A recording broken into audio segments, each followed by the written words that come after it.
pleasure to be inside of a university. I never thought I'd step foot in one of these. I didn't record this for us, but don't worry. You'll be on the camera sometimes and not others, but don't worry. But there'll be a voice recording from class. Yes, sir. I need one volunteer. Can I get a volunteer? To help me out, pick me up. You want to help me? I mean, I'm already saying. Come on. I was just wiping off my table, but yeah. Don't tell nobody that I'm not really part of this class.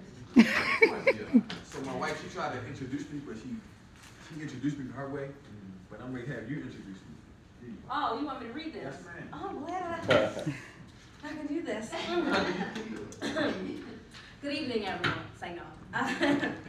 All right. I wanted to. What you want me to read? You want me to read like the entire thing from like all the way at the top? You give them Oh, ooh, this is good.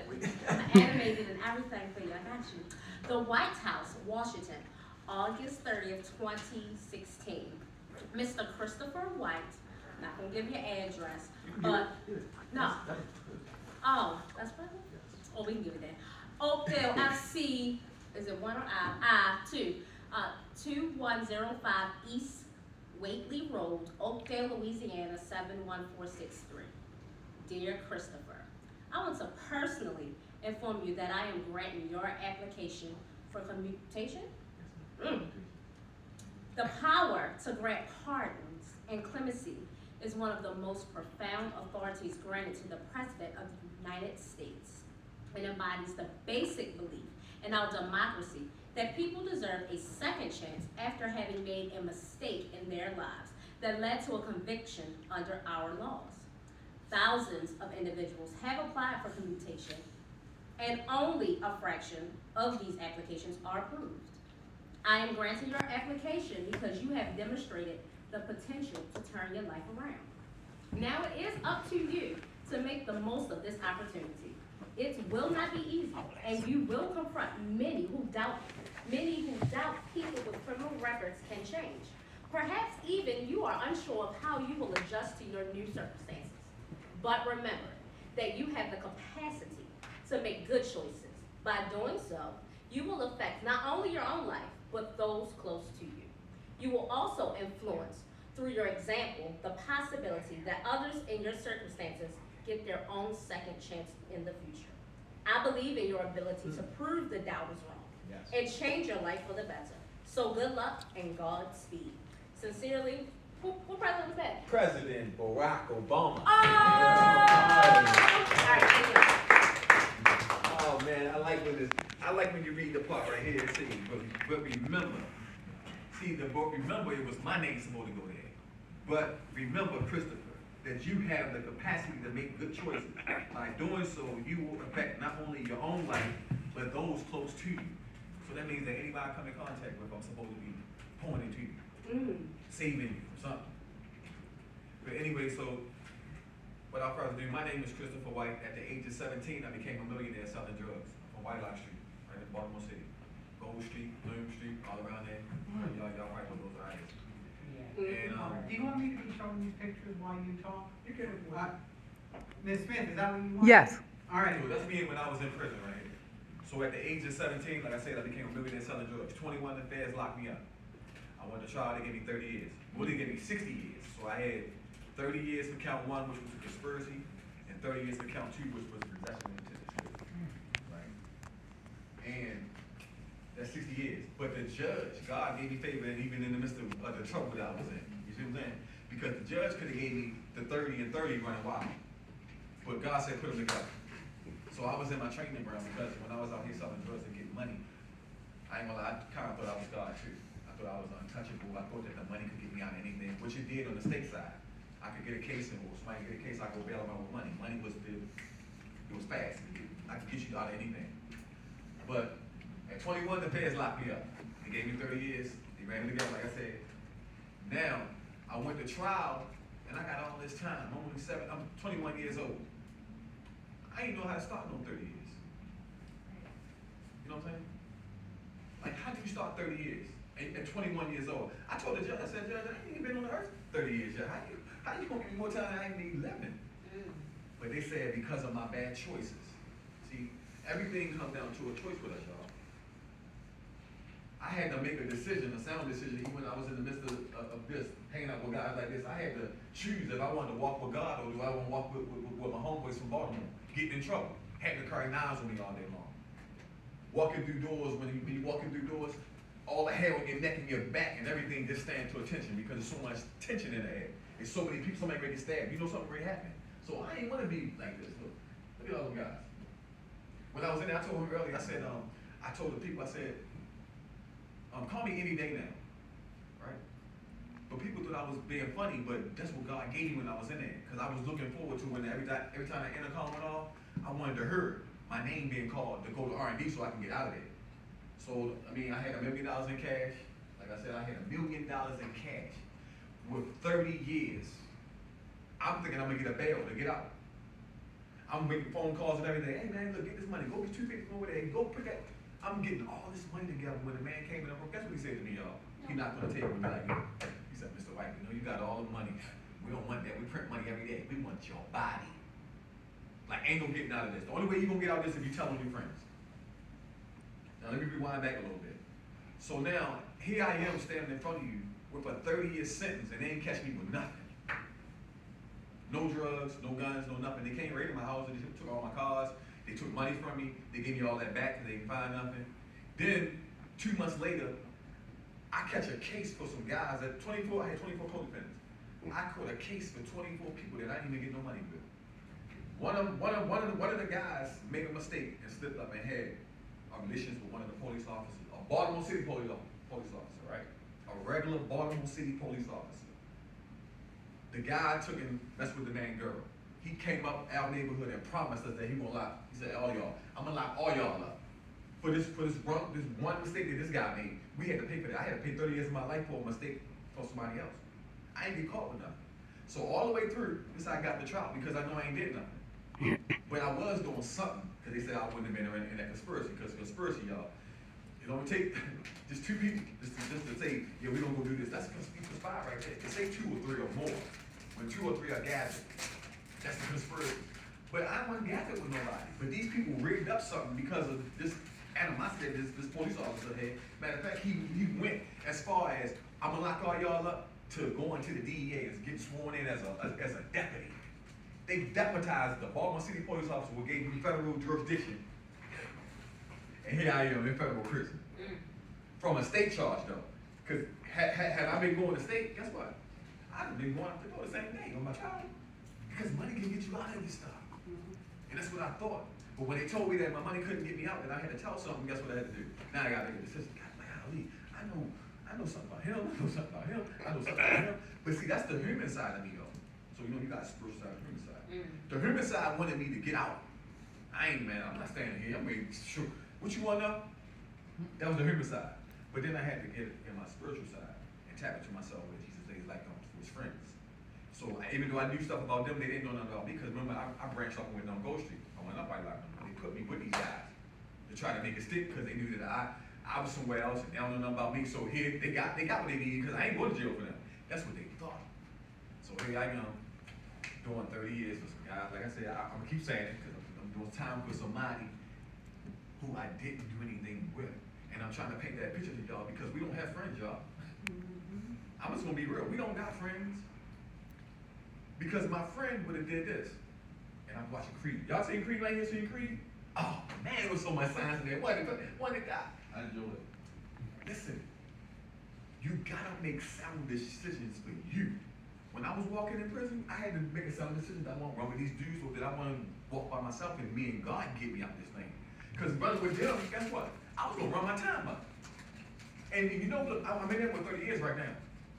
If I get caught with one of these guys with any kind of knife, shank, or any drugs or anything, guess what? When we go to court for what me and them guys did, that time don't start until I finish the 30 years first. So I gotta do my 30 years first, what I'm in there for already. Then what I did with them guys to get in more trouble, my time for them start after I finish the 30. So when do I get out? But I got this piece of paper because I was doing the right thing when I was in there. No, I ain't gonna lie. Because when I got in there, I was so mad about having 30 years, and I'm only 21, and I still had power and connection to the street. I was still flooding the jails with drugs. I I was still taking care of people in the street who didn't even care about me. Because if my friends cared about me, guess what they would have told me? Man, you need to don't do that in there, man. Why don't you go in and get your GED? I ain't had no GED or nothing, y'all. I'm just out there getting money. I can count real good, that's it. But it's some talents that I had inside of me that God was trying to show me that I had. That's why I had to go away. So sometimes God will hide you. So prison wasn't bad for me. You know what I'm saying? Even though I was away from my family for 19 years straight, that's a long time. I'm talking about, it's so long that I left my mom out here. Then, that bad decision, I left my mother out here to struggle. I got 3 kids, 1, 2, and 3. Here I am going to trial with 3 little rascals out there. Then none of my friends step up and take care of my kids while I was out there, while I was gone away. They mothers, I taught they mothers along the way about going to school, because I ain't go, so I've been hearing about it, so I'm telling them about it now. They going to school and they doing right. So then when I get locked up, now they have went to school and got their stuff, now they can take care of the kids, because I gotta go away.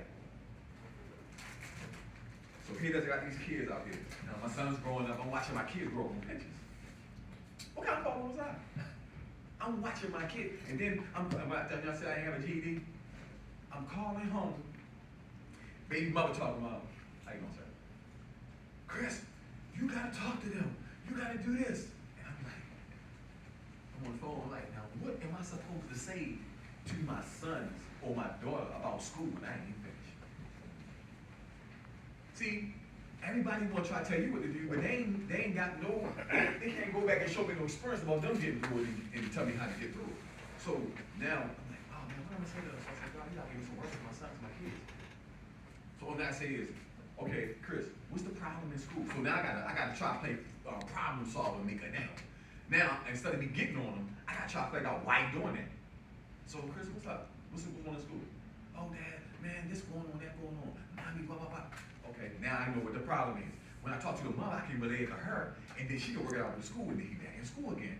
Everything going smooth. But why do I have to raise my kids from prison? Federal prison at that. Because when people hear prison, oh, that state, he'll be out in a minute. No, they want 85%. 85%. Guess what? I think we doing 95%, y'all. Because the good time they give you, when you add it up, you still in there for a long time. It's like ain't no dick in the good time. So I think it's 95%. Now, it was like a nightmare, y'all. When I say nightmare, because here it is, I spent 19 years of my life in prison, and I come home, spend 5 days with my mama, she died. So, and I had to be the one that find her. Ain't that crazy? I'm in Texas, I come home, I got a job at Whataburger, that's the restaurant, that's the newest McDonald's down in Texas though. I come home and I'm in the halfway house, I'm trying to get myself together, talk to mom over here and there, Mom, what's up, boo? When you coming to Baltimore? I'm like, I'm on parole, I can't just get on the plane and just fly, you gotta get terrorized, they gotta know everywhere you at, what car you driving, what's the tag number, they want everything down to the, and if you ain't going nowhere. So here it is, I'm trying to find me a job, you know what I mean, God gave me the ability to be able to talk to people and to just move on people, so I went in, I had 1 hour out here, I'm on the pass. I had 1 hour, I came past the Whataburger, I looked up, I said, man, I gotta go in and shoot my shot. Go in here, I said, I went to the thing, the girl said, sir, how can I help you? What's wrong with your boo? I said, ain't nothing wrong with my boo. I said, I need to talk to a manager though. She said, something wrong with your boo? I said, no, I need to talk to a manager. So she said, Mr. Adrian, you got a guy out here who wants to speak to you about his food. I said, no, it ain't about food. So he come, he said, well, how may I help you? Sir, I'm real busy. I said, sir, I need 2 minutes of your time. Well, after the same story I told y'all at the beginning about me being 17, blah, blah, blah, me coming to something home, and he's looking at me all bulky, and he like, oh man, I can get some work out of this guy. So I didn't have no job interview or nothing. When he gave me 2 minutes of his time, I told him my spiel, and guess what the man asked me, y'all? When can you start work? I ain't have a job interview. So that was the favor of God working with me right there. So I said, oh man, I could. I just came home from prison. I made 15 cents an hour, y'all, cutting grass. All day long, slaving with the black boots on and them browns. I'm going through cutting grass. But God was showing me in the midst of that, he said, Chris, stop crying about the money. You had the money already. I'm trying to show you a trade. So now when I get out here, y'all making $1,500 an hour when I cut grass. See how God changed that thing around? But it's legal now. So back to what I was saying about the job. I talked to Mr. Agent, when can you start? I can start today. Okay, now this is my last question to you. How much are you willing to take? Now, how much I told you I just made? Where I come from? 15 cents an hour. 15 cents an hour, right? That's free. The man, I said, man, what can you give me? He said, well, I can give you $8.37. I said, I take it. That was the fastest I can take it in the world. Listen, 15 cents, $8? Man, that sounds like a million to me. I'm like, oh, where did I get that? But now, I told y'all now, I'm out of prison now, and I got these two, right? God said, look, just get in, Chris. Get in. I said, Mr. Agent, I'll take the 8:30. When can I start? He said, I'm gonna get your shirt size. I hate to start tomorrow. Well, I was so happy. I almost ran down to the halfway house, y'all. I didn't get on the bus or nothing. I just was trying to get back to the halfway house. I got a job, and I need to get out. I got these passes. So when I finally got the job, people were happy with it. How did you do that? They ain't calling for no job. I said, man, God gave me this one. So here it is. Now, I got a duffel bag. Want to work? I got my duffel bag. I'm home now because when you get a job, you get out the halfway house, you get home on it and you home. So I'm home. I'm coming in to work. My orange shirt on and my hat, and I'm already coming from institution, right? From a federal institution. I'm already kind of like prepped up, pants tucked in. I'm legal, but I'm carrying my books with me. God said, listen, I'm gonna give you some dimes. It's not gonna be drugs this time. I'm gonna change the product. These are my new dimes, y'all. $10. Everywhere I go, I sell these books, and God been opening the door for me. So I'm in Whataburger working. How much I say I made at Whataburger, y'all? $8. $8.37, right? I made $8.37 an hour. I was bringing home almost $600-700 just selling books a day. I got my duffel bag under the thing right here. You know what I'm saying? The cash register right here. So you got the joint under here. I got a duffel bag full of books down there. I got all 500. I bring 500 with me every day. God, I said, God, I got it. He said, get in. I got in with the 837. Now tack on the other 600. So I'm making money again, right? But it's not about money. I had to learn how to not chase money. I had that already and couldn't get my freedom back. When you can't buy your freedom back, that's just like being dead, you know. Because every night I was getting in that bunk and I was pulling that sheet over my head every night. It was just still moving up and down. But just the feeling and the void of being like, you calling home and I done paid all these bills, bought all these cars, paid everybody rent. We done shopping, we done party, we done did everything that got when we call home. And the phone saying this is the prepaid call from Christopher. And I can hear people, hello, I know who answered the phone. I ain't been gone that long, I can't put a face with the voice who answered this phone. Man, I was calling home, y'all, people slamming up on me. The people I took care of, my family. They wouldn't even hit 5, and I was paying for my own cars. Stop it there. Anybody got any questions? Probably go too far. How did you take that last portion where you stopped at? Like you know, it's people you took care of out here, and now you calling home, and you still young, and you just got started. You calling home, and they ain't even pressing. You paying the bill, they ain't even accepting the call just to be there So for how you. I dealt with it, I had to read my word. I had to understand how Jesus would deal with people. He was dealing with the people who he couldn't even get in his own. They didn't even accept it in his own hometown. He had to go somewhere else. And guess what? When God let me out of prison, I went right back to my hometown, White Lock Street. Hey man, look, I got this idea. I want to do these books. I got this idea. I want to start this lawn care service. I got this idea. I want to do this for the youth. That's what they told me. Boom. Get it. But every time somebody slammed a door with me, they give me ammunition to step to the next door. And I kept on trucking. So I went from Baltimore City all the way to Anne Arundel County. Now I'm supervising Anne Arundel County. I got all the food that comes through Anne Arundel County, I touch it. All of your meats, your produce, your Pampers, your baby wipes, your Zoom Zooms, or whatever, everything Sam's got, Walmart got, I got it for you for free. God didn't only just clean me up, but he put the colorful, I got my colorful coat on today. He called me Joseph. He put the colorful coat on me and he gave me an assignment. So now I'm the person that goes out into the communities and we feed thousands of people every day. Or the calendar that I got, you can call the bottom number and you can call and get a direct line to me or the boss that gets inside and you can set up a same day appointment to come in and get your food. Once a month you can do this. But on the food drives, now you can just come to the food drive, pull up in your car, and we load you up and you pull off and go home. Then next week, or the next drive you want to come, you get more food. And where is the food drive? It's in Glen Burnie. Okay, And what are the qualifications for people who come to get food? I'm glad you asked that. God said he love everybody. I don't care where you from, what color you is, all you gotta do is show up. I'm the one that do sign-ins. So when I come to you, what's your name? How many people in your family? Oh, I got 5. Oh, we give you double. When you come in, you got 4 or 5 people in your house, we give you double the food. I'm just asking, not because I'm going there, but as Go.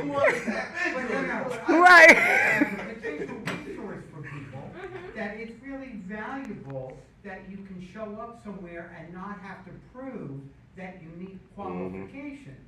God qualified you, that's all I can tell you. All you gotta do is just show up to the drive. I must greet you, how you doing? How many in your family? You gonna write that down there for me, you're gonna take it back, I'm gonna give you a slip. If you got 5 in your family, I put 5 on the thing. You go down there. When is it? How many I know, things? Brittany has No, I do a lot of community outreach. So it's basically like 4 days a week. Okay. And it's like different drives. On Wednesdays, we also got a half a day, we do deliveries. So I be riding all over, just making sure people got food, we down there feeding the homeless. I'm everywhere, y'all. Like, Okay. if you look at my social media, you be like, my wife back there, you witness, when do you sleep? Guess what I tell people when they ask me that? Crazy question. I slept for 19 years, I'm wide awake. They don't want to sleep now, I'm woke. I'm gonna show the pictures. I didn't show them while you were talking, even though your wife wanted me to, because I didn't want it to take away from your presentation. So if you wanna talk a tiny bit when I show the pictures, if there's anything you wanna say or ask, by all means. I was having to work out, carrying them boxes in the bag. They was trying to figure out, how does he got this much energy? Because I worked out. And I'm trying to figure out, I was like, God, why am I running so much? Why am I running 15 laps every day? Why am I doing pull-ups and dips and push-ups and burpees? Why am I doing all this? Because he was preparing me for such a time as this. We had a pandemic, ain't we? I can't tell we in one. Right here, I was on the yard. You know what I mean? I was out there one day and the Holy Spirit was on me and I had to come out and watch the sun. See, he told me I had to face the sun that day. He was shining on me. As you win. And this is Texas? As so win. They sent No, you this to is Texas? in Far City, Arkansas. So Oh, I'm on the God, Mexican prison. alright. I'm down on the yard. We had an event out there and I was just supposed to get away from people and I was supposed to go face the sun. And that was God giving me what I needed. And was this maximum security, medium, So, minimum? let me see, I never had to go into, I wasn't a violent person, so violent people go maximum, minimum, low, can't. Okay. So I went in as a medium, worked my way down to the low, and worked my way down to the camp. When I got down to the camp, I was still trying to be with Chris for a minute. Hold up, God, time out for a minute, let me go do me for a minute. That's what we do. And I'm like, hold up, I stopped doing that because if God take a time on me, I ain't gonna let see them all. So I said, you know what, Lord, I'm breaking out of prison, y'all. I broke out the camp, went shopping, got me some clothes, and I got me some steaks, shrimp, fried right. I wanted the taste of the world. See, God said we in the world, but we not of the world. But I was chasing the world, so that's what you do. The world pour you to what it wants you to get. And I was getting what the world was giving me. But then once that, so I'm on lockup. So you'll see pictures like this, I'm on lockup. I can't call my mother.